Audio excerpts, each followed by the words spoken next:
ஆண்டவருக்கு மகிமை உண்டாகட்டும். இந்த நாள் உங்களோடு பேசும்படியாய் கர்த்தர் எனக்கு ஒரு வேத பகுதியை காட்டினார். வேத புத்தகத்தில் நெகேமியா புஸ்தகத்தை எடுத்துக்கொள்ளுங்கள். பழைய ஏற்பாட்டிலே 607வது பக்கம், 607வது பக்கம், நெகேமியா 4ஆம் அதிகாரம். இதை நீங்கள் எடுத்து வைத்துக் கொள்ளுங்கள். நான் உங்களுக்கு இதிலிருந்து சில வசனங்களை நாம் வாசிக்கவும், அதிலிருந்து கர்த்தருடைய ஆலோசனை நாம் பெற்றுக்கொள்ளவும் ஆண்டவர் நமக்கு உதவி செய்வாராக. உங்களுக்கு தெரியும், நெகேமியா புஸ்தகம் என்ன சூழ்நிலையில் எழுதப்பட்டிருக்கிறது என்று உங்களுக்கு தெரியும் இல்லையா? தெரியாதவர்களுக்காக சொல்லுகிறேன். எருசலேம் அலங்கம் எல்லாம் இடிச்சு கிடக்குது. எருசலேமில் இருந்தவர்கள் எல்லாரும் அடிமைகளாக கொண்டு போகப்பட்டார்கள் வேற்று தேசத்திற்கு. கொஞ்சம் பேர் மாத்திரம் அங்க இருந்தாங்க. அங்கே குடியிருப்பு இல்லை, அங்கே பயிரிடுகிற காரியம் இல்லை, எருசலேமின் ஆலயத்துல பலியிடுகிற காரியம் இல்லை. அங்கே நரிகளும் ஓநாய்களும் அப்படியே ஏறி ஓடிட்டு இருக்கிற மாதிரி இருந்துச்சு. அதாவது அந்த எருசலேமினுடைய அலங்கம் கட்டி நல்ல ஒரு பெரிய அரண்மனை போல இருந்த சூழ்நிலைகள் மாறி அது பாழடைந்து கிடந்த ஒரு நிலைமை. எப்ப வேணாலும் யார் வேணாலும் என்ன செய்யலாம், வந்துட்டு போகலாம் அப்படிங்கிறது. நம்முடைய வீடுகளை பாருங்கள். நம்முடைய வீடுகளுக்கு நல்ல கதவு ஜன்னல் எல்லாம் சரியா இருந்து சுவர்களிலே எங்கேயும் ஓட்டெல்லாம் இல்லாம இருந்தாதான் வீட்டுக்குள்ள இருக்கிறது என்னது, பாதுகாப்பு இல்லையா? கதவு உடைஞ்சு கிடந்த கதவு, பூட்டாத கதவு, கை வச்சா திறந்துரும் அப்படின்னா என்ன அர்த்தம்? யார் வேணாலும் தள்ளிட்டு உள்ள வந்துடலாம்.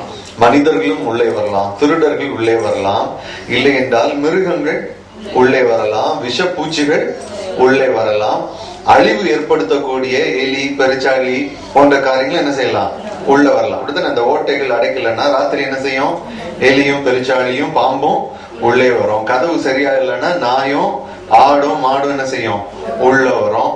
உள்ள வர்றது சும்மா வந்துட்டு போகுமா? உள்ள இருக்கிறதெல்லாம் என்ன செய்துரும், சுரண்டி எடுத்துரும், நாசம் வைக்கிறோம்.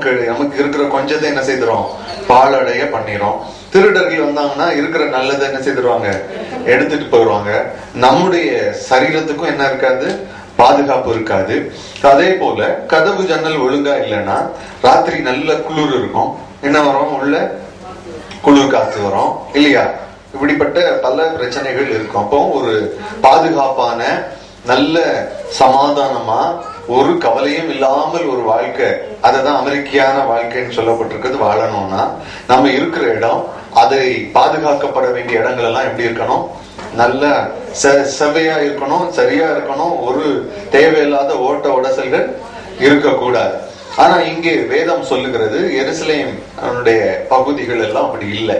எல்லாம் உடைஞ்சி, செவரெல்லாம் உடைஞ்சி, எல்லாம் இந்த முள்செடிகள் எல்லாம் வெட்டி பிடிச்சு, தேவாலயம் சதைஞ்சி, அங்க என்ன செய்யப்படவில்லை, ஆராதனைகள் இல்லை, பலி செலுத்தப்படவில்லை. அப்படிப்பட்ட ஒரு சூழ்நிலையில இருக்கிறது.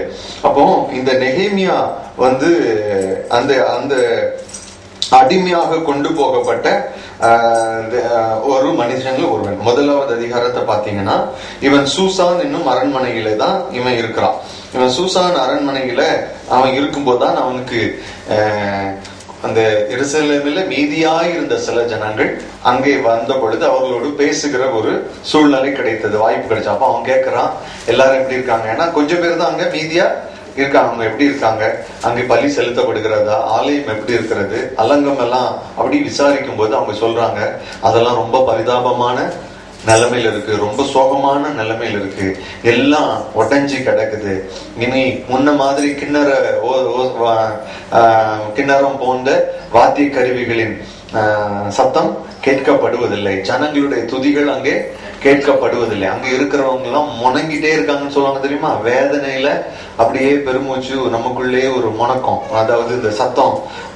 அது எப்படி சொல்றது, வேற என்ன வார்த்தைன்னு எனக்கு தெரியல. புரியுதா உங்களுக்கு? வேதனையில நமக்குள்ளேயே பெருமூச்சோட விட்டு சொல்றது, நமக்குள்ளே சொல்லிக்கிறது. இப்படிப்பட்ட வேதனையான சத்தங்கள் தான் அங்கே காணப்படுகிறது. அங்கே சந்தோஷம் இல்லை, அங்கே துதி பலிகள் இல்லை, அங்கே ஆராதனைகளும் இல்லை, சமாதானமும் கிடையாது. இருக்கிற கொஞ்சம் பேரும் எப்படி இருக்காங்க, பயந்து பயந்து இருக்கிறாங்க. ஏன்னா எதுக்கெல்லாம் பயம்? நான் சொன்ன அத்தனை காரியங்கள், விஷ பூச்சிகள், மோசமான காரியங்கள், திருடர்கள், சத்துருக்கள், இப்படின்னு பலருடைய பயத்தினால அப்படியே, அதாவது செத்து செத்து பிழைக்கிறேன்னு சொல்லுவாங்கல்ல, கேட்டிருக்கீங்களா? செத்து செத்து பிழைக்கிறோம் அப்படின்னு, செத்து செத்து பிழைக்கிற மாதிரி ஒரு சூழ்நிலையில போயிட்டு இருக்கிற ஒரு இது இந்த மனிதனாகிய நெகேமியாவை அதிகமாக பாதித்தது. அவன் உபவாசத்து ஜெபம் பண்றான். கடைசியில் நடந்த சம்பவம் என்று ராஜா அவனை பார்த்து கேட்கிறாரு, என்னப்பா நெகேமியா, நீ ரொம்ப சோகமா இருக்கிறேன்னு கேட்டோன்னா அவன் சொல்றான். அப்ப ராஜா அவனுக்கு அனுமதி கொடுக்கிறார். எதுக்கு அனுமதி கொடுக்கிறார்னா, எருசலேமுக்கு திரும்ப போய் இடிந்து கிடக்கிறதெல்லாம் என்ன செய்யறதுக்கு, எழுந்து திரும்ப கட்டி எழுப்புவதற்கு ராஜா அவனுக்கு அனுமதியும் கொடுத்து அதற்கு வேண்டிய உதவிகளையும் என்ன செய்யறாரு, வாக்கு பண்ற. கஜானால இருந்து பொருள் பணம் எல்லாம் என்ன செய்யற, கொடுக்கிறோம், நீ போய் கட்டி முடிச்சுட்டு வா அப்படின்னு சொல்லி கர்த்தர் அவனுக்கு கொடுத்த ஒரு பெரிய இரக்கம், தயவு. அவன் வந்தான். ஜனங்கள் எல்லாம் கூட்டி சேர்த்தான், பார்த்தான், பேசினான். அப்பொழுது அவன் சொன்னதை கேட்ட ஜனங்கள் என்ன செய்தார்கள், வாருங்கள் எழுந்து கட்டுவோம் அப்படின்னு என்ன செய்தார்களாம், ஒன்றுபட்டார்களாம். சொல்லுகிறது புரிகிறது அவங்களுக்கு? எழுந்து கட்டுவோம் வாருங்கள் என்று சொல்லி அந்த நல்ல வேலைக்கு தங்கள் கைகள் என்ன செய்தார்களாம், திடப்படுத்தினார்கள் என்று சொல்லப்பட்டிருக்கு. நான் உங்களுக்கு அஸ்திபாரமான காரியத்தை சொல்லிக் கொண்டிருக்கிறேன். இது புரிஞ்சாதான் அடுத்து நான் சொல்ல போகிற காரியம் உங்களுக்கு புரியும். ஆகவே ஜனங்கள் இதை கேட்டோன்னே, ஆமா ஆமா நம்ம எல்லாம் சேர்ந்து என்ன செய்திடலாம், உடைஞ்சு கிடக்கிறத கட்டி எழுப்பிடலாம். நெகேமியா மட்டும் நினைச்சா முடியுமா? முடியாது. பணம் மட்டும் இருந்தா முடியுமா? முடியாது. பொருள் மட்டும் இருந்தா முடியுமா? முடியாது. பணமும் வேணும், பொருளும் வேணும், செய்யறதுக்கு ஆளும் வேணும், இல்லையா? எல்லாத்துக்கும் மேல அந்த காரியங்கள் செய்து முடிக்கப்படுறதுக்கு ஆண்டவருடைய இரக்கமும் தயவும் கிருபையும் வேணும். இப்போ ஆண்டவர் இரக்கம் தயவு வச்சதுனாலதான் நெகேமியா அங்கே என்ன செய்திருக்கிறார், வந்திருக்கிறார். எல்லா அரசாங்க உத்தரவோடு வந்திருக்கிறார். ஆனா அதை செய்து முடிக்கணும்னா இப்ப என்ன வேணும், செய்யறதுக்கு பணமும் இருக்கு, பொருளும் இருக்கு. செய்யறதுக்கு யார் வேணும்? ஆட்கள் வேணும், ஆட்கள் வேணும். அதனாலதான் அவன் ஜனங்கள் எல்லாம் கூப்பிட்டு, அங்க இருக்கவங்க எல்லாம் கூப்பிட்டு பேசுறான். இப்படி கிடக்குதே, நீங்க மட்டும் வீட்டுல இருக்கீங்களே, இது எல்லாம் இப்படி உடைஞ்சு கிடக்குதே அப்படின்னு சொன்னோன்னே அவங்க உள்ளத்துக்குள் ஏவப்பட்டவர்களாக அவங்களுக்குள்ள, ஆமாமா இது கடவுளுடைய பட்டணம் இல்லையா, ஆண்டவருடைய பட்டணம், இங்கே தேவனுடைய ஆலயம் இருக்கிறது, இது மகிமையான இடமாக திரும்ப என்ன செய்ய வேண்டும், மாற வேண்டும். இழந்து போன மகிமையை திரும்ப அது பெற வேண்டும். மூடப்பட்ட ஆலயம் திரும்ப திறக்கப்பட வேண்டும். நின்று போன பலிகள் எல்லாம் திரும்ப செலுத்தப்பட வேண்டும் என்று அவங்க எல்லாம் மனசுக்குள்ள உற்சாகம் வந்தோம். அவங்க சொல்றாங்க, வாங்க வாங்க நம்ம எல்லாம் என்ன செய்வோம், சேர்ந்து கட்டுவோம்னு ஒருவரோட ஒருவர் பேசி எல்லாரும் ஒன்றுபடுறாங்க. ஹல்லேலூயா. நல்லா கவனிங்க. அவங்க நெகேமியாட்ட சொல்லல, நாங்க வர்றோம் அப்படின்னு சொல்லல. அவங்க என்ன சொல்றாங்க, அவர்களுக்குள் ஒருவரோடு ஒருவர் பேசி சொல்றாங்க, வாங்க வாங்க நம்ம எல்லாம் என்ன செய்யலாம், சேர்ந்து கட்டலாம் அப்படின்னு சொல்லி எழும்புகிறார்கள். நீங்கள் இந்த நியூஸ் பேப்பரை வாசித்துட்டு இருந்தீங்கன்னா, கடந்த சில நாட்களாக நம்ம கூடங்குளம் எல்லாருக்கும் தெரிஞ்சிருக்கும்ல, கூடங்குளம் அணு உலை கட்டப்படுகிற இடத்துல ரொம்ப பதட்டமான சூழ்நிலை இருக்கிறது. ஏன்னா ஏராளமான போலீஸ்காரர்கள், போலீஸ் படைகள் அங்க இருக்கிறது. ஒரு கூட்டமான மக்கள் அந்த அணு உலை என்ன செய்யக்கூடாது, திறக்க கூடாது, அதை மூடணும்னு என்ன செய்துட்டு இருக்காங்க, போராடிட்டு இருக்காங்க. அரசாங்கம் இல்ல திறக்கணும், அதனால ஒரு பாதிப்பும் இல்லை என்று சொல்லியிருக்கு. அப்போ ஒரு கிராமத்துல, அந்த இடிந்த கரை என்கிற கிராமத்துல, அங்கே இருக்கிற தேவாலயத்துக்கு முன் பகுதியில பெரிய பந்தல் போட்டு நூற்றுக்கணக்கான மக்கள் என்ன செய்கிறார்கள், சாகும் வரை உண்ணாவிரதம் உட்கார்ந்துட்டு இருக்காங்க. இப்போ திடீர்னு 2-3 நாளா நான் இதை வாசிக்கிறேன். போலீஸ் அதிகாரிகள் உள்ளே போய் அங்கே உண்ணாவிரதம் இருக்கிறவர்களை அப்புறப்படுத்த வேண்டும் என்று என்ன செய்யறாங்க, முயற்சி எடுக்கிறாங்க. அதை போராட்டத்தை கைவிடுங்க, இது தேவையில்லை அப்படின்னு போராட்டத்தை முடிவு கொண்டு வர்றதுக்கு பல வழிகளை முயற்சி செய்கிறார்கள். ஜனங்கள் இல்ல இல்ல யாரையும் கைது செய்யக்கூடாது, நாங்க கைது செய்ய விட மாட்டோம், போராட்டம் நடத்தும் அப்படின்னு அவங்க பிடிவாதமா இருக்காங்க.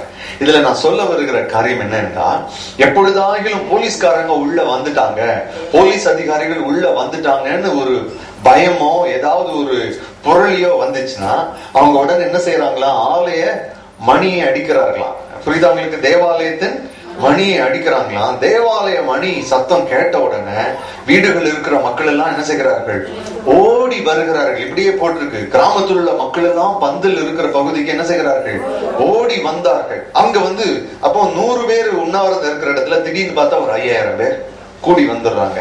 அப்ப என்ன செய்ய முடியாது, அதிகாரிகளால ஒன்னும் செய்ய முடியாது. அப்படி இப்படியே தொடர்ந்து நடக்குது. அப்போ நான் சொல்ல வருகிற காரியம், ஒரு ஒரு அவசரமான ஒரு நிலை என்ற உடனே கோயில் மணி என்ன செய்கிறார்கள், அடிக்கிறார்கள்.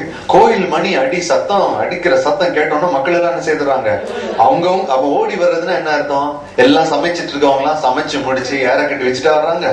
அப்படியே இருக்கிறத போட்டுட்டு என்ன செய்யறாங்க, ஓடி வருகிறார்கள். பதட்டத்தோட ஓடி வர்றாங்க. என்ன ஒரு நாள் வாசித்தேன், கடலுக்குள் மீன் பிடித்தவர்கள் கூட அப்படியே உடனே படகை திருப்பிட்டு என்ன செய்தாங்களாம், கரைக்கு வேகமாக வந்தார்களாம். அவங்க மக்களுடைய மனநிலைமை உங்களுக்கு புரியுதா?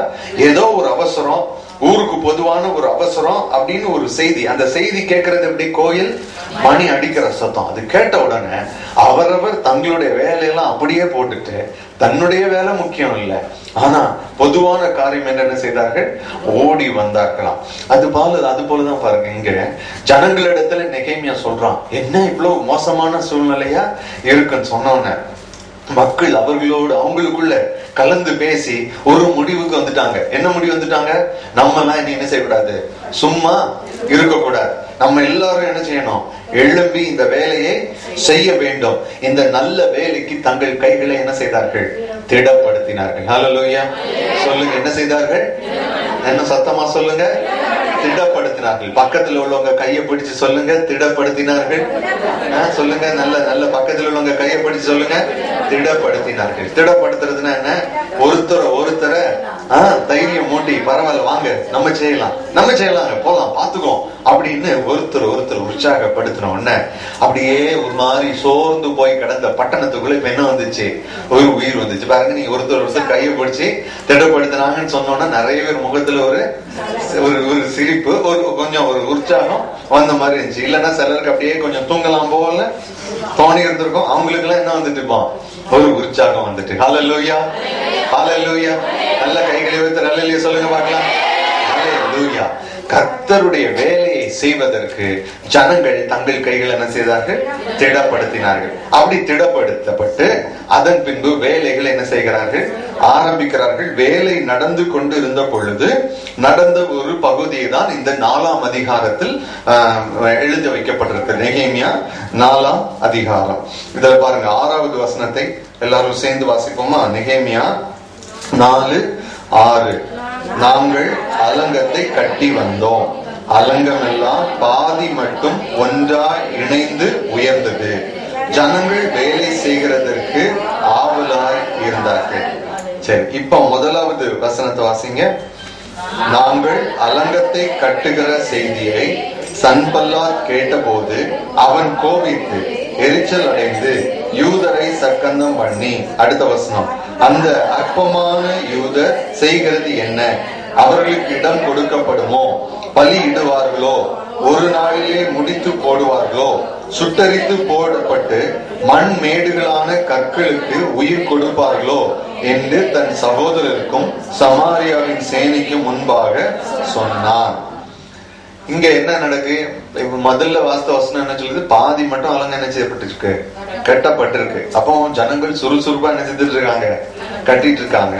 அதுல என்ன சொல்லுது, ஜனங்கள் வேலை செய்கிறதுக்கு எப்படி இருந்தார்களாம், ஆவலா இருந்தார்கள். ஜனங்கள் வேலை செய்யறதுக்கு எப்படி இருந்தாங்க, ஆவலா இருந்தாங்க. ஆவலா இருந்ததுன்னா என்னது, ஆவல்னா என்ன, ஆர்வமா இருந்தார்கள், உற்சாகமா இருந்தாங்க. இப்போ அலங்கம் அப்படிங்கிறது நம்ம வீட்டு சவுறு மாதிரி கிடையாது. நீங்க பாத்திருக்கீங்களா, பெரிய பெரிய கோட்டை மதில் சுவர்கள்லாம் பல ஆட்கள் உயரத்துக்கு இருக்கும், பயங்கர வீதியா இருக்கும். அது ஒரு நாள் 2 நாள் என்ன செய்ய முடியாது, கட்டி எழுப்ப முடியாது. ஒரு ஆளால ஒரு கல்ல என்ன செய்ய முடியாது, இழுத்துட்டு எல்லாம் தூக்கிட்டு வர முடியாது. நீங்கள் பழைய காலங்களில் நடந்த சம்பவங்களை கேட்டீங்கன்னா யானை எல்லாம் என்ன செய்யும், கல்ல இழுத்துட்டு வரும். பல 10-15 ஆட்கள் சேர்ந்து ஒரு கல் என்ன செய்வார்கள், தூக்கி வைப்பார்கள். அப்போ அது ரொம்ப பாரமான வேலை, கஷ்டமான வேலை, கடினமான வேலை. அதை ஜனங்கள் செய்து இப்ப எவ்வளவு வந்துச்சு, பாதி வரைக்கும் எவ்வளவு வந்துச்சு, பாதி வரைக்கும். அலங்கம் பாதி மட்டும் என்ன செய்யப்பட்டிருக்கு, கட்டப்பட்டிருக்கிறது. ஜனங்கள் எப்படி, ஆனா ஜனங்களுடைய மனநிலைமை எப்படி இருக்கு, ஜனங்கள் எல்லாரும் வேலை செய்கிறதற்கு, ஜனங்கள் எப்படி இருக்காங்க, வேலை செய்கிறதற்கு ஆவலா இருக்காங்க, உற்சாகமா இருந்தார்கள், இன்னும் ஆர்வமா இருந்தாங்க. அதாவது அப்பா பரவாயில்ல இவ்வளவு கட்டிட்டோம்ல, இனி மத்தவங்க பாத்துக்கிட்டோம் அப்படின்னு என்ன செய்யல, யாரும் விட்டு போல. இனி கொஞ்சம் ரெஸ்ட் எடுப்போமே அப்படின்னு நினைக்கல, ஆரம்பிச்சிட்டோம், அதை என்ன செய்யணும், முடிக்கணும் அப்படின்னு சொன்னாங்க. அப்ப ஜனங்கள் எப்படி இருந்தார்கள்? ஆவலா இருந்தார்கள். எப்படி இருந்தாங்க? பக்கத்துல இருக்கவங்களை பார்த்து சொல்லுங்க, ஜனங்கள் எப்படி இருந்தார்கள்? எதற்கு ஆவலா இருந்தார்கள்? வேலை செய்வதற்கு. சொல்லுங்க, பக்கத்துல இருக்கவங்களை பார்த்து சொல்லுங்க, வேலை செய்வதற்கு ஆவலா இருந்தார்கள். ஹல்லேலூயா, ஹல்லேலூயா. இந்த சூழ்நிலை, ஆவலா இருந்த சூழ்நிலைதான் முதலாம் வசனம் சொல்லுது. இவர்கள் ஆவலா இருந்தார்கள் சொல்லப்படுற நேரம் அங்கே நடந்த சம்பவம் என்னன்னா, இந்த யூதர்களுக்கு எதிரிகளா இருந்தாங்களா, அவங்க தானே ஏற்கனவே யுத்தம் செய்து இதெல்லாம் இடிச்சு உடைச்சு போட்டது. அவர்களிலே சில மனிதர்கள், அதுல ஒரு மனிதன் பேர் தான் என்னது, சன்பல்லாத் அப்படின்னு சொல்லியிருக்கு. சரியா, சன்பல்லாத். அவன் இந்த செய்தி கேள்விப்படுறான். என்னடா திரும்ப என்ன செய்யறாங்க, அலங்கத்தை கட்டுறாங்களாமே, திரும்ப செவரு கட்டுறாங்களாமே, திரும்ப ஆலயத்தை கட்டுறாங்களாமே, யூதர்கள் ஆண்டவர் ஆராதிக்க போறாங்களாமே அப்படின்னு யூதருக்கு எதிரிகளா இருந்தவர்கள் கேட்கிறாங்க. கேட்ட உடனே அவன் ஒரு சவால் விடுறான். கட்டிடுவாங்களோ, திரும்ப பலி செலுத்த ஆரம்பிச்சிருவாங்களோ, சுட்டெரிக்கப்பட்ட செவரை என்ன செய்வாங்க, திரும்ப எழுப்புவார்களோ, அந்த கல்களுக்கெல்லாம் மண் மேடுகளாய் போன அந்த கல்களுக்கு என்ன செய்வார்கள், உயிர் கொடுப்பார்களோ அப்படின்னு சொல்லி என்ன செய்யறான், சவால் விடுறான்.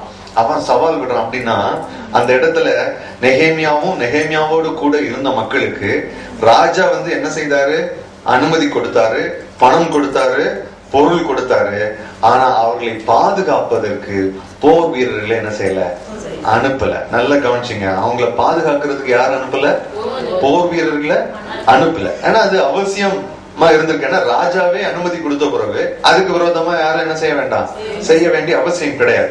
ஆனா ராஜா அனுமதி பெற்று கட்ட ஆரம்பித்த சூழ்நிலையில் கூட எதிரிகள் இவர்களுக்கு விரோதமாக வந்தார்கள். எப்படி கட்டுவீங்க அப்படின்னு பல விதங்களிலே நயவஞ்சகமாக பேசினார்கள், மிரட்டினார்கள். ராஜாவுக்கு பொய்யாய் கடிதம் எழுதினாங்க. இவங்க எல்லாம் திரும்ப கலகம் செய்ய போறாங்க, இப்படி பண்றாங்க அப்படின்னு பொய்யா என்ன செய்தார்கள், கடிதம் எழுதி அனுப்பினார்கள். அந்த காலங்கள்ல நம்ம ஊர்ல இன்னைக்கு இருக்கிற மாதிரி எடுத்தோன்னு ஒரு ஃபேக்ஸ் அடிச்சா அடுத்த நிமிஷம் சீஃப் மினிஸ்டர் செல்லுக்கு என்ன செய்யறது, போகாது. ராஜாவிடத்திலிருந்து ஒரு தகவல் வர வேண்டும் என்றால், ராஜாவுக்கு ஒரு தகவல் அனுப்பணும்னா பல நாட்கள் எடுக்கும். அப்ப ஒரு தகவலை கேட்ட உடனே ராஜா அதை விசாரிக்கணும்னாலும் என்ன ஆகும், பல நாட்கள் பல வாரங்கள் கூட ஆகும். அந்த தகவல் அது அதிகாரிகள் விசாரிச்சு அதான் நிறைய நாள் ஆகும்.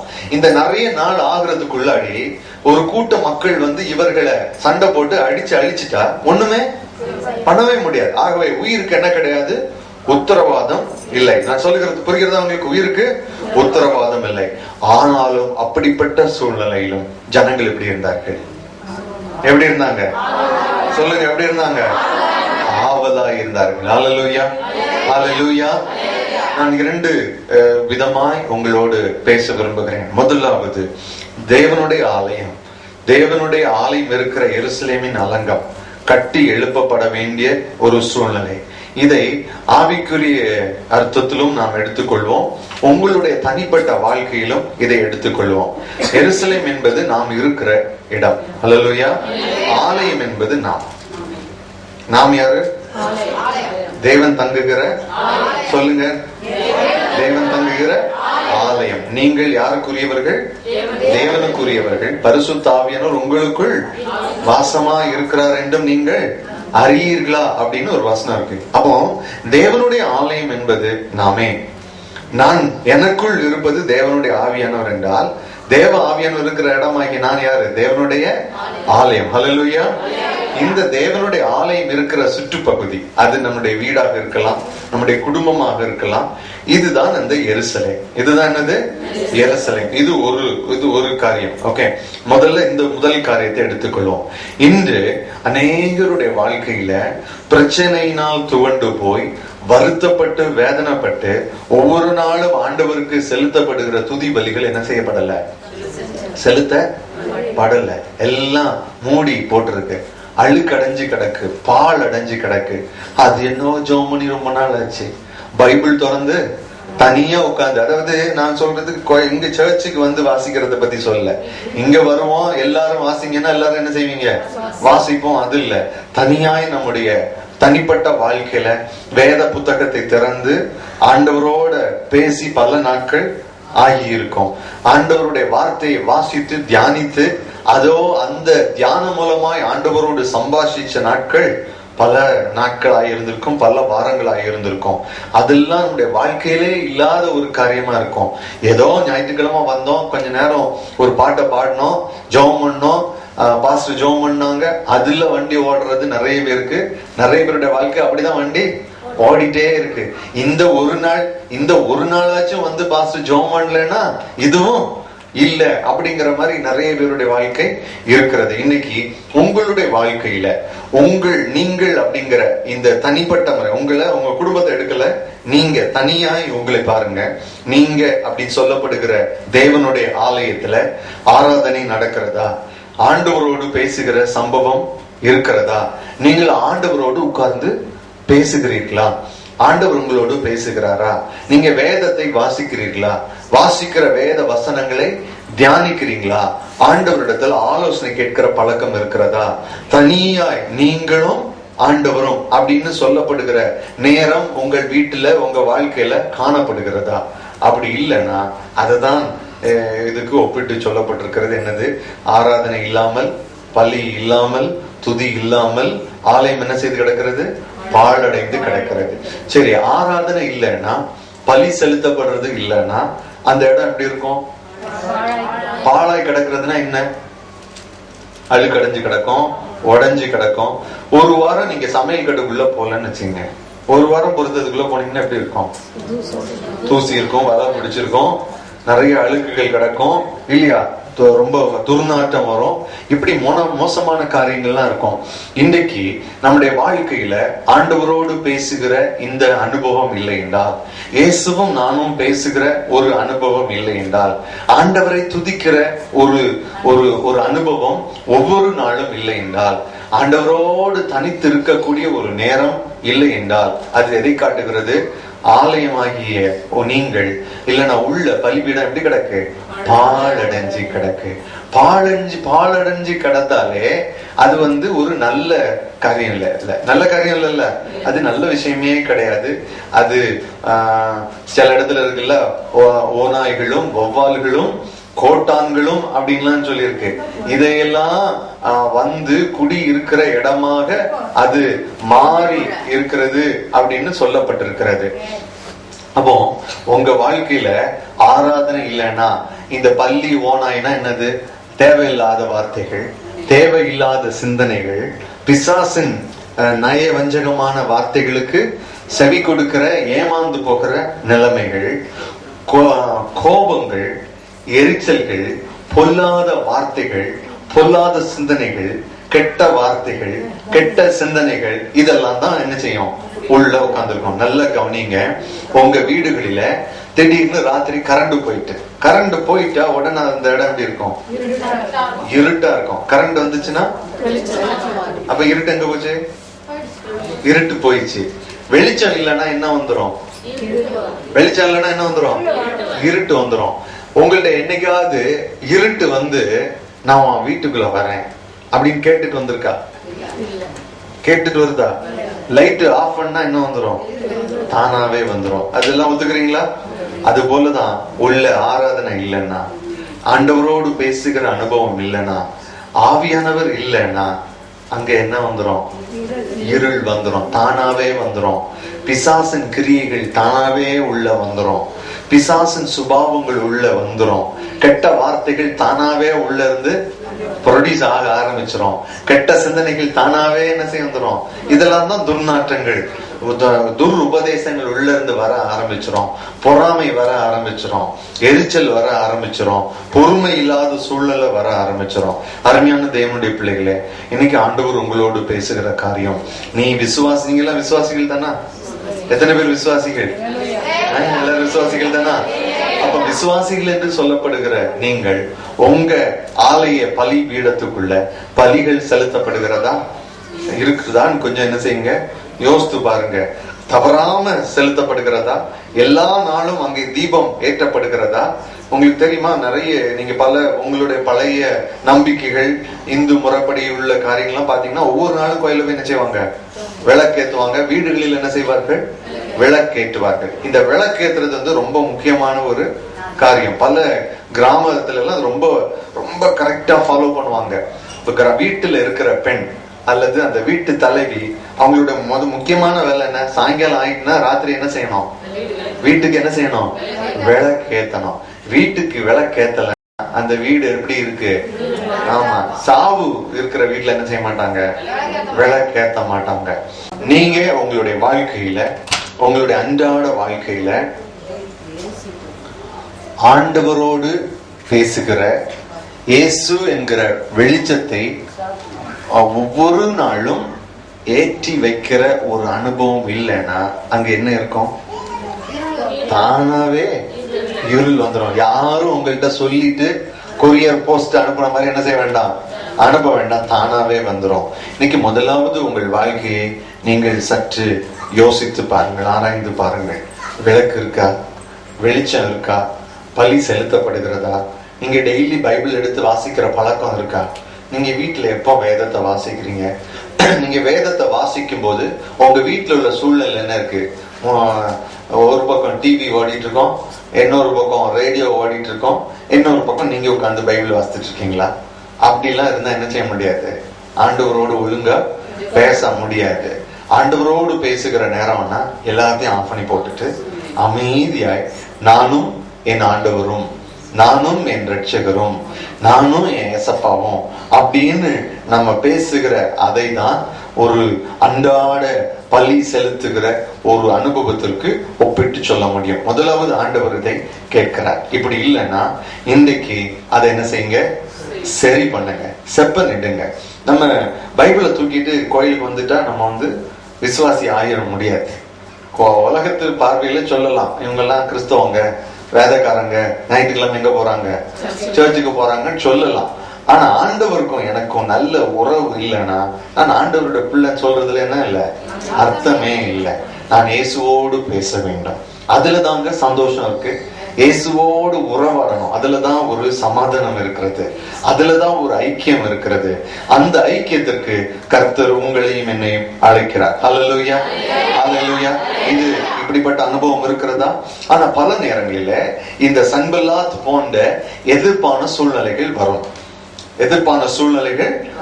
அவன் சொல்றான்ல, உயிர் கொடுத்துருவீங்களோ, கல்லுக்கு உயிர் கொடுத்துருவீங்களோ, கட்டி எழுப்பிடுவீங்களோ, பலி செலுத்திடுவீங்களோ பாத்திரலாம் சொல்றது போல, நீங்க உங்களுடைய வீடுகளிலே, நீங்கள் இருக்கிற இடங்களிலே வேதத்தை வாசிக்கும் போது கிண்டல் அடிக்கிறதுக்கு, குழப்பம் பண்றதுக்குன்னு நிறைய சன்பல்லாத்துகள் இருப்பார்கள். உங்கள் வீட்டுக்காரர் இருக்கலாம், உங்க மனைவி இருக்கலாம், பிள்ளைகள் இருக்கலாம், பக்கத்து வீட்டுக்காரங்க இருக்கலாம், எரிச்சல் படுத்துறதுக்குன்னே பல காரியங்கள் இருக்கலாம், ஆவிக்குரிய ரீதியாய் பல போராட்டங்கள் இருக்கலாம். ஆனா ஒண்ணு தெரிஞ்சுங்க, நீங்க பலி செலுத்துறது ராஜாவின் கட்டளை. ஹல்லேலூயா.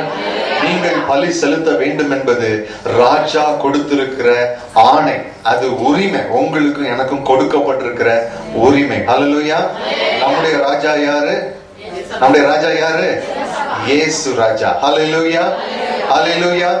சத்தமா தான் சொல்லுங்களேன், ஹல்லேலூயா. அப்படின்னா என்ன சூழ்நிலை வந்தாலும் பரவாயில்ல, என்ன கஷ்டம் வந்தாலும் பரவாயில்ல, என்ன பலவீனம் வந்தாலும் பரவாயில்ல, நான் இயேசுவோட கூட இருக்கிற விளக்கேத்துற நிகழ்ச்சி ஒவ்வொரு நாளும் நடந்துட்டே தான் இருக்கும். எத்தனை பேர் அப்படி ஒரு உறுதி எடுக்க முடியும்? நிறைய நேரம் நம்ம சோர்ந்து போயிடுறோம்ல, அப்படித்தானே? வேதனை வரும்போது சோர்ந்து போயிடுறோம்ல, பலவீனம் வரும்போது இதையெல்லாம் பார்த்து ஆண்டவரை பார்க்கிறோம். ஆனா வேதம் என்ன சொல்லுது? கடவுளை பார்த்து அது மூலமா என்ன செய்? பிரச்சனைகளை பாரு. பிரச்சனைகள் உண்மையில பிரச்சனைன்னு பேசுறது ஈஸியா என்ன செய்திடலாம், பேசிட்டு போயிடலாம். ஆனா பிரச்சனையை சந்திக்கும் போது, அந்த வீட்டுக்குள்ள ஒரு சண்டை நடக்கும் போது, குடிச்சிட்டு சண்டை போடும் போது உட்கார்ந்து இருந்து ஆராதிக்கிறதுங்கிறது என்னது? அது லேசான காரியம் இல்ல. ஆண்டவரே போய் உட்கார்றது சாதாரண விஷயம் கிடையாது. அது நம்ம மனசு அப்படியே பதட்டப்பட்டு இருக்கோம், பதச்சிட்டே இருக்கோம். ஆனாலும் இப்படி சொல்லிட்டாங்களே, ஆனாலும் இப்படி பேசிட்டாங்களே, இப்படி திட்டாங்களே, எப்படிதான் மனசு வருதோ, நான் சொல்லி புரிஞ்சுக்கலையே. இப்படிப்பட்ட சூழ்நிலைகள் தான் நம்ம மனசை என்ன செய்துட்டே இருக்கோம், அப்படியே கொடைஞ்சு எடுத்துட்டு இருக்கோம், குத்தி கொதறுகிறது போல இருக்கும். ஆனா அந்த சூழ்நிலையும் மேற்கொண்டு இல்ல சூழ்நிலை முக்கியம் இல்ல, சூழ்நிலைக்கு மேற்பட்ட இயேசு ராஜா தான் எனக்கு முக்கியம். அதை நான் சரியா வச்சிருக்கணும்னு வச்சா தேவனுடைய சமாதானம் நம்முடைய வாழ்க்கையில இறங்கி வரும். ஹல்லேலூயா, ஹல்லேலூயா. வேதம் என்ன சொல்லுகிறது? உனக்கு விரோதமாய் உருவாக்கப்படும் எந்த ஆயுதமும் என்ன செய்யாது, வாய்க்காதே போகும் அப்படின்னு சொல்லியிருக்கு. அப்படின்னா என்ன அர்த்தம்? உனக்கு விரோதமா ஆயுதம் வராதுன்னு சொல்லியிருக்காரு. வரும், வந்தாலும் என்ன செய்யாது, வாய்க்காதே போயிடும். ஹல்லேலூயா. ஆயுதங்கள் வந்தாலும் வாய்க்காம போயிடும். அப்போ ஆயுதம் வருதே ஆயுதம் வருதேன்னு என்ன செய்யக்கூடாது, பயப்படக்கூடாது. எதிரிகள் இருக்கிறார்களேன்னு சொல்லி என்ன செய்யக்கூடாது, பயப்படக்கூடாது. ஐயோ அவங்க என்ன பண்ணிருவாங்களோன்னு தெரியாது, அவங்க இப்படி பண்ணிடுவேன், இப்படி பாரு, உனக்கு முடிஞ்சா பாரு, நான் என்ன செய்யறேன் பாரு அப்படின்னு மிரட்டிட்டாங்களேன்னு நம்ம என்ன செய்யக்கூடாது, பயப்படக்கூடாது. ஏன்னா இந்த வேத பகுதி நீங்க வாசித்து முடிச்சீங்கன்னா எவ்வளவோ எதிரிகள் எவ்வளவோ முயற்சி செய்த போதிலும் ஒருவரும் இந்த நெகேமியாவையோ அவனோடு கூட வேலை செய்யறதுக்கு எழுப்பி நின்ற மக்களை என்ன செய்ய முடியவில்லை, ஒன்றும் செய்ய முடியவில்லை. இவர்கள் தேவனுடைய ஆலயத்தையும் அலங்கத்தையும் கட்டி முடித்தார்கள். ஹல்லேலூயா, ஹல்லேலூயா. அப்படியே நம்ம கழுத்தை நெருக்கிற மாதிரி வரும், அப்படியே நம்மளை கொதறிற மாதிரி வரும். அவ்வளவுதான் நம்ம வாழ்க்கையே இன்னைக்கு முடிஞ்சு போச்சு அப்படிங்கறது மாதிரி தான் சூழ்நிலைகள் இருக்கும். பிசாசு அப்படிலாம் வருவான், பல உருவங்களில் வருவான், சூழ்நிலைகள் மூலமா வருவான். ராத்திரி கூட ஒருவேளை பயம் காட்டி இருக்கலாம். திடீர்னு தூக்கத்துல அரண்டு எழும்பி உட்கார்ந்து இருந்திருப்பீங்க. பயப்படாதிருங்கள். காரணம் இயேசு என்ன சொன்னார்? பயப்படாதிருங்கள், உங்களுக்கு சமாதானம். நான் உலகத்தை ஜெயித்தேன், நான் சதா காலம் உங்களுடனே கூட இருக்கிறேன்னு சொன்னார். ஹல்லேலூயா, ஹல்லேலூயா, ஹல்லேலூயா. நல்ல சத்தமா ஒரு அல்லேலூயா சொல்லுங்க பாக்கலாம். இயேசு உங்களோட இருக்கிறாரா? எத்தனை பேர் சும்மா சொல்றதுக்காக சொல்லக்கூடாது, உண்மையா ஒரு நிமிஷம் உணர்ந்து இயேசு உங்களுக்குள்ள இருக்கிறாரா? எத்தனை பேர் சொல்லுங்க, இயேசு என் கூட இருக்கிறார், அவர் என்னை கைவிட மாட்டார், அவர் என்னை கைவிடவே மாட்டார். நம்பிக்கையா சொல்லுங்க, எனக்கு விரோதமா வரும் எந்த ஆயுதமும் வாய்க்காது, நான் தோல்வி அடைவதில்லை. எந்த சூழ்நிலையை பார்த்தாலும் இனிமே நான் பயப்பட மாட்டேன். சூழ்நிலை மேற்கொள்ள இடம் கொடுக்க மாட்டேன். ஆண்டவர் ஆராதிப்பேன், துதிப்பேன், பலி செலுத்துவேன், ஆண்டவரோட பேசுவேன். ஹல்லேலூயா. இதை நீங்க செய்யணும். ஆமென். இத செய்யறதா பிசாசுக்கு ஏமாற்றத்தை கொண்டு வரும். ஆனா விசுவாசிக்கு இது செய்யறதா பெரிய போராட்டமா இருக்கும். யோசித்து பாருங்க, அப்படியே எல்லாரும் சுத்தி நெருங்கிட்டு நீ என்ன ஜெபம் பண்ண, என்ன ஜெபம் அப்படின்னு கேட்டா என்ன பண்ண முடியும்? சில நேரம் என்ன செய்ய வேண்டியிருக்கு, அமைதியா தான் இருக்க வேண்டியிருக்கு. ஆனா அதுக்காக என் நம்பிக்கையை நான் விட்டுடலாமா? ஏசுவும் வேண்டாம், ஏசுவுக்கு வேதமும் வேண்டாம் அப்படி சொல்லிடலாமா? என்ன ஆண்டவர் என்ன ஜெபம் சொல்லிடலாமா? நம்ம சில நேரம் பதட்டப்பட்டுறோம்ல, அவசரப்பட்டு சொல்லிடுறோம்ல, செத்து போயிட்டா நல்லா இருக்கும்னு சொல்லிடுறோம்ல, ஐயோ செத்து தொலைய மாட்டேன்னு சொல்லியிருக்கோமா? நாசமா போயிருக்க கூடாதா? ஏன்டா இருக்கோம் சொல்லலையா? நம்ம ஏன் சொன்னோம்? பதட்டப்பட்டுட்டோம். ஆண்டவர்கிட்ட ஒரு கண் மூடி மன்னிப்பு கேட்போமா? நம்மளுடைய வாழ்க்கையை ஒரு நிமிஷம் ஆராய்ந்து பார்த்து, ஆண்டவரே நான் எவ்வளவு வேதனையின் வழியாய் கடந்து போன சூழ்நிலைகளிலே நிறைய நேரங்களிலே பதட்டப்பட்டிருக்கிறேன், அவசரப்பட்டிருக்கிறேன், கோபப்பட்டிருக்கிறேன், பொறுமை இழந்திருக்கிறேன். இந்த பொறுமை இழந்து வேதனையான வார்த்தைகளை நான் சொல்லி இருக்கிறேன், வேதனையான வார்த்தைகளை சொல்லி இருக்கிறேன். ஆண்டவரே அவசரமாய் அவசகுணமாய் பேசி இருக்கிறேன். ஓ அவிசுவாச வார்த்தைகளை சொல்லி இருக்கிறேன், அழிவின் வார்த்தையை எனக்கே நான் சொல்லி இருக்கிறேன். நான் செத்து போயிடுறேன், நான் செத்துடுறேன் அப்படின்லாம் நான் பேசி இருக்கிறேன். ஆண்டவரே என்ன மன்னிங்கன்னு சொல்லி கேட்பீங்களா? ஏசப்பா நான் அவசரப்பட்டு பேசிட்டேன்ப்பா, பதட்டப்பட்டு பேசிட்டேன்ப்பா, தேவையில்லாத அழிவின் வார்த்தையை பேசிட்டேன்ப்பா, சத்துரு கொடுத்த வார்த்தைகளை பேசிட்டேன்ப்பா, அது எனக்கு வேண்டாம்னு சொல்லுவீங்களா? என்ன மன்னிங்க ஏசப்பான்னு சொல்லுவீங்களா? எனக்கு வேண்டாம், எனக்கு அது வேண்டாம், இப்படிப்பட்ட அழிவின் வார்த்தைகள் வேண்டாம் சொல்லுங்க. அழிவின் வார்த்தை வேண்டாம், அழிவின் வார்த்தை வேண்டாம். யோசிச்சு பாருங்க, சில நேரங்கள்ல எவ்வளவுக்கு எவ்வளவு ஆசீர்வாதமான சந்தோஷமான வார்த்தைகளை பேசுறோமோ அதுக்கு சமமா இல்ல அதுக்கு மேலாவே தேவையில்லாத வார்த்தையை நம்ம பேசிடுறோம். அழிவின் வார்த்தையை பேசுறோம், இருளின் வார்த்தையை பேசுறோம், அவிசுவாசமா பேசுறோம், சாபமா பேசுறோம்ல, சாபமா எவ்வளவுக்கு எவ்வளவு ஆசீர்வாதம் வேணும்னு ஜெபம் பண்றோமோ அதுக்கு சமமா நம்மளே நம்ம என்ன செய்துறோம், சபிச்சிடறோம். நம்ம பிள்ளைங்களை சபிச்சிடறோம், நம்ம புருஷனை சபிச்சிடறோம். அப்படிதானே நம்ம பண்றோமா? அது தப்புன்னு நினைக்கிறீங்களா? நம்ம ஆண்டவர்கிட்ட சொல்லுவோம், ஏதாவது ஒண்ணு நான் பேசணும். அது என்ன வார்த்தையா இருக்கட்டும், நல்ல வார்த்தையா இருக்கட்டும் ஆண்டவரே, கட்டப்படுகிற வார்த்தையா இருக்கட்டும். சொல்லுவோமா? கண்ணை மூடி, கண்களை மூடி, ஹல்லேலூயா ஹல்லேலூயா ஹல்லேலூயா. ஏசப்பா ஏசப்பா, நான் எவ்வளவு மோசமா பாதிக்கப்பட்டிருக்கிறேன். என் இருதயம் இருள் அடைஞ்சு கிடக்குது ஆண்டவரே. எனக்குள்ள ஒரு வெளிச்சம் வரட்டும் ஆண்டவரே, எனக்குள்ள இப்ப வெளிச்சம் வரட்டும். எல்லாம் கேளுங்க கேளுங்க கேளுங்க கேளுங்க கேளுங்க. இருளில் இருக்கிற ஜனங்களின் மேல் வெளிச்சம் உதித்தது என்று வேதம் சொல்லுகிறது. அந்த வெளிச்சம் இப்பொழுது உங்களுக்குள் வருவதாக. இயேசுவின் நாமத்தில் அவிசுவாசங்கள் மறைவதாக, அவிசுவாசங்கள் மறைந்து போவதாக என்று சொல்லி ஜெபம் பண்றேன். இப்பொழுது நசரேயனாகிய இயேசுவின் நாமத்தில் எல்லா அவிசுவாசங்களும் மறையட்டும் சாமி. ஆண்டவரே, நம்பிக்கை அற்று போன நிலைமைகள் மாறட்டும் ஆண்டவரே. விசுவாசத்தை வர்த்திக்க பண்ணும் ஆண்டவரே, விசுவாசத்தை உறுதிப்படுத்தும் ஆண்டவரே.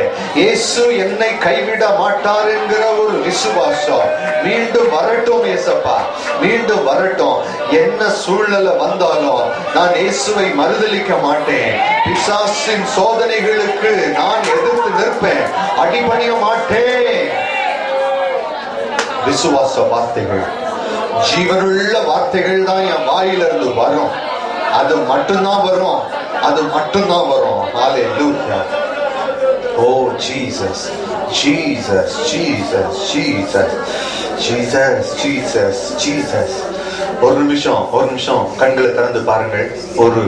ஒரு வேதத்துல யோபு சொல்றான், என் கண்களோடு நான் என்ன செய்திருக்கிறேன், உடன்படிக்கை பண்ணியிருக்கிறேன். நம்ம இன்னைக்கு ஒரு உடன்படிக்கை பண்ணணும். எதோட உடன்படிக்கை பண்ணணும்? நம்ம வாயோட, நம்ம மனசோட ஒரு உடன்படிக்கை பண்ணணும், அக்ரிமெண்ட் போடணும். என்ன வந்தாலும் சாபமான வார்த்தை இனிமே என்ன செய்யக்கூடாது, சொல்லக்கூடாது. என் வாயிலிருந்து என்ன வரக்கூடாது, சாபமான வார்த்தை வரக்கூடாது. நீதிமொழியில சொல்லப்பட்டிருக்கிறது, மரணமும் ஜீவனும் எங்க இருக்கான், நாவின் அதிகாரத்துல இருக்கான். அப்போ யாக்கோபு புஸ்தகத்துல சொல்லப்பட்டிருக்கிறது, ஒரே கிணத்துல இருந்து நல்ல தண்ணியும் கெட்ட தண்ணியும் வருமா? ஒரு வசனம் சொல்லுது, கர்த்தாவே என் வாய்க்கு காவல் வையும் சொல்லி. கர்த்தாவே என் வாய்க்கு காவல் வையும். பதட்டப்பட்டு உங்களை என்ன செய்திடக்கூடாது, கர்த்தர் யாருன்னு சொல்லிடக்கூடாது, ஆண்டவர் எங்க போறாருன்னு சொல்லக்கூடாது, கடவுளுக்கு கண்ணே இல்லையான்னு சொல்லக்கூடாது, பொய்யும் என்ன இப்படி குழிக்குள்ள தள்ளிட்டாரே அப்படின்னு சொல்லக்கூடாது. கர்த்தர் ஒருபோதும் தன்னுடைய பிள்ளைகளுக்கு தீமை செய்கிறவர் அல்ல. கர்த்தர் தன்னுடைய பிள்ளைகளுக்கு நன்மை செய்கிற ஆண்டவர். உங்களுக்கு நன்மை செய்வது அவருடைய விருப்பம். உங்களை ஆசீர்வதிப்பது கர்த்தருக்கு பிரியமான காரியம். உங்கள் கண்ணீரை துடைப்பது அவருடைய சித்தம். அல்லேலூயா. உங்கள் வேதனைகளை ஆனந்த களிப்புள்ள கண்ணீராய் மாற்றுவது அவருக்கு பிரியமான காரியம். ஆனா முதல்ல என்ன சரி பண்ணணுமே, நான் சரியாகணுமே. எல்லாம் ஜோமனுமா இத சொல்லி ஜோமனீங்களா? உங்களோடு நீங்க பொருத்தனை பண்ணுங்க. நீங்க உங்களுக்குள்ள ஒரு தீர்மானம் எடுங்க. அந்த தீர்மானத்தை ஆண்டவரோட சொல்லுங்க, இனிமே தெரியாமலும் நான் என்ன செய்யக்கூடாது, இப்படிப்பட்ட வார்த்தைகள் பேசக்கூடாது, சாபத்தின் வார்த்தை பேசக்கூடாது, மற்றவங்களை சபிச்சு சொல்லக்கூடாது, மற்றவங்களுடைய சமாதானத்தை கெடுக்கிற மாதிரி எதுவும் நான் பேசக்கூடாது. எத்தனை பேர் இப்படி உங்களை ஒப்பு கொடுக்க போறீங்க? ஆவியானவர் பேசுறாரு உங்களோட அப்படின்னா உங்க இருதயத்தின் மேல உங்க கைய வச்சு, ஆண்டவரே நான் இப்படிப்பட்ட அவசர கொடுக்கையா இருக்கிறேன் ஆண்டவரே, இப்படி நான் இருக்கக்கூடாது ஆண்டவரே. நல்ல வார்த்தை பேசுகிறவனாய், நல்ல வார்த்தை பேசுகிறவளாய், நன்மை செய்கிறவனாய், ஆண்டவருக்கு பொறுமையோடு காத்திருக்கிறவனாய், விசுவாசத்துல ஊறினவனாய் நான் இருக்கணும் ஆண்டவரே. எனக்கு உதவி செய்யுங்க ஆண்டவரே, எனக்கு உதவி செய்யுங்க இயேசப்பா. எல்லாம் கேளுங்களேன் கேளுங்களேன். ஹல்லேலூயா.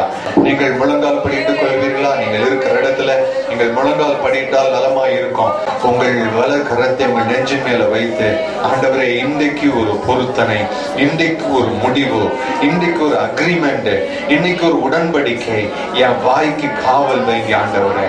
அவசியம் இல்லாத சாபமான மரணத்துக்கு ஏதுவான எந்த ஒரு வார்த்தையும் எனக்குள் இருந்து வரக்கூடாது ஆண்டவரே. என் வாயிலிருந்து வரக்கூடாது, என் இருதயத்திலிருந்து வெளியே வர வேண்டாம் ஆண்டவரே. நான் ஜீவனுக்குரிய வார்த்தைகள் பேச, தொடர்ந்து ஆண்டவரை ஆராதிக்க, கிறிஸ்துவுக்குள் களி கூற, கிறிஸ்துவுக்குள் பலப்பட. ஹல்லேலூயா. அப்படிப்பட்ட காரியத்தையே நான் செய்ய எனக்கு உதவி செய்யுங்க ஆண்டவர். எல்லாம் கேளுங்களேன், எல்லாம் கேளுங்க, வாய் திறந்து கேளுங்கப்பா.